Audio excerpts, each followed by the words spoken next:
Mzazi, kulea ni zaidi ya kuprovide. Kumlea mtoto ni zaidi ya kumlipia ada, ni zaidi ya kumpatia mahitaji yake. Kumlea mtoto ni kuunganika naye hasa na hatima ambayo Mungu amemwekea ndani yake. Kwa hiyo kitu kimoja hapo kinaua ndoto za watoto na uwezo wao ni kuwachagulia ndoto zao. 4, kinachoua kingine ni kitu kinaitwa blind obedience. Kuwalazimisha kutii bila kuelewa wanatii kwa ajili gani. Ukali uliopitiliza, hawapati muda wa kujieleza, hawaruhusiwi kuuliza maswali. Anasema mimi nimesema. Hii inawajengea vitu viwili vibaya kwenye maisha yao. Cha kwanza, inawafanya wana feel powerless, wanajiona hawana nguvu, kwa sababu kama mzazi wangu hawezi kunisikiliza, nani mwingine kule duniani anaweza kunisikiliza?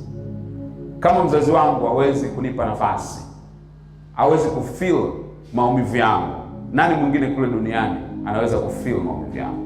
Kwa hiyo inawatengenezea hali ya kujiona wao wako powerless, hawana nguvu. Lakini cha pili, inawafanya wanakuwa passive, hawezi kujitetea.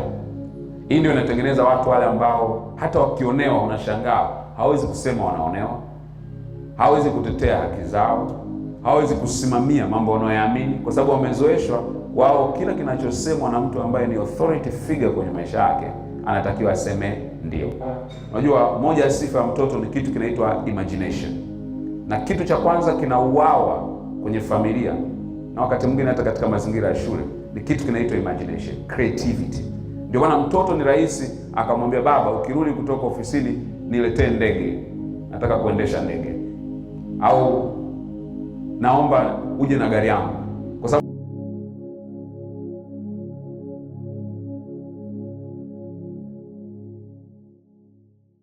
keneza kutokuwezekana. Anaambia mwanangu, sisi familia yetu ni maskini, hauwezi hicho kitu, chagua kitu kingine. Mwanangu, hiki kitu hata mimi nijaribu nikashindwa, hakiwezekani. Unapomtengenezea mtoto impossibility, unamaanisha kwamba unaua uwezo wake wa ndani, kwa sababu kumbuka, wewe ndio authority figure ya kwanza anayoiamini katika maisha yake. Utafiti uliofanywa kwa watoto ulionekana kwamba mtoto anapozaliwa mpaka anapofikisha miaka 5 anakuwa ameambiwa neno huwezi, hapana au acha mara 1040, na anakuwa ameambiwa neno ndio au unaweza mara 5000 tu. Maana yake anakuwa ameambiwa neno negative mara 8 zaidi ya alivyoambiwa neno positive. Na wengine wazazi wanazungumza zaidi ya hii mara 1040. Unaweza kuzungumza hata mara 100,000 ndani ya umri mtoto wa miaka 5. Sasa imagine hii inafanya kitu kinaitwa mind programming. Kuna program kwenye maisha ya mtoto kwamba mimi ni mtu ambaye siwezi. Wewe kumbuka tu katika maisha yako, ni lini umekaa na mtoto wako ukamzungumzisha maneno positive? Ukamwambia mwanangu, kwa ninavyokuona wewe kuna siku utakuja kuwa mtu mkubwa sana. Lini umemwambia hayo maneno? Au hata kumbuka wewe lini wazazi wako waliwahi kukuambia? Sasa inawezekana yakaonekana ni vitu vya kawaida, lakini psychology inazungumza kirahisi sana kwamba nikikwambia neno moja negative, nahitaji kukwambia mara 17 positive ili angalau uanze kuamini kwamba nilichokuambia mwanzoni kinaweza kubadilika. Haya mambo matano yanaua uwezo wa watu wengi. Inawezekana hata baadhi yetu tulioko hapa yametokea kwenye maisha yetu na ameua uwezo wetu wa kujiamini na kwa vile tunavyotaka. So, vitu gani unaweza kufanya vya kukuza uwezo wa mtoto wako? Cha kwanza, appreciate their efforts.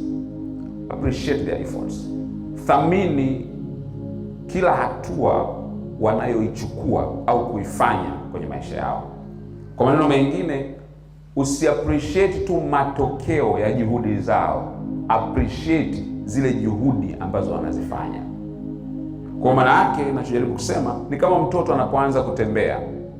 Akitembea akianguka, hauanzi kumwambia kwa sababu umeanguka hauwezi kutembea tena kwenye maisha yako. Hapana. Akitembea hatua 2 tunampigia makofi, unamwambia hongera sana. The same way inatakiwa iwe pia kwenye maisha yake mengine ya kawaida. Kwenye masomo yake, akifanya kitu nyumbani, ametandika kitanda, learn to appreciate your kid. Moja ya kitu ni deficiency sana kwenye emotion za wanadamu sasa hivi ni kwamba watu hawa appreciated. Yaani mtu anaweza kumaliza hata wiki 2 hajawa appreciated na mtu yote. Sio mwenzi wake, sio jirani yake, sio kazini kwake. No one has ever said a word kwamba labda you look good, umependeza leo, au hongera kwa kazi nzuri. Watu wana deficiency hiyo. Sasa ile inatengeneza hali ya kujiona kwamba wewe si wa thamani kwenye maisha yako.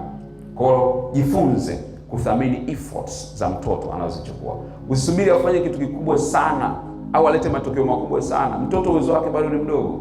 Chochote anachokifanya ambacho it's worth of praise, mfanyie. Na ukimwambia hivyo unamtengenezea positive reinforcement. Anaamini kwamba kama mama yangu ananithamini, kama baba yangu ananithamini, kama ndugu zangu wananithamini, that means I'm an important person. Chuo kikuu cha Dale Carnegie nchini Marekani walifanya kufanya utafiti, wakauliza what is the most important emotional need of a human being? Mwanadamu kihisia, hitaji lake la msingi ni nini?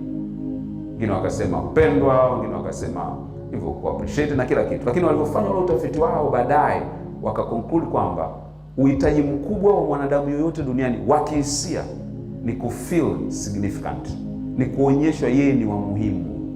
Ndio maana maumivu ya kuwa ignored, maumivu ya kupuuzwa yanafanana na maumivu ya mtu kukukata kisu.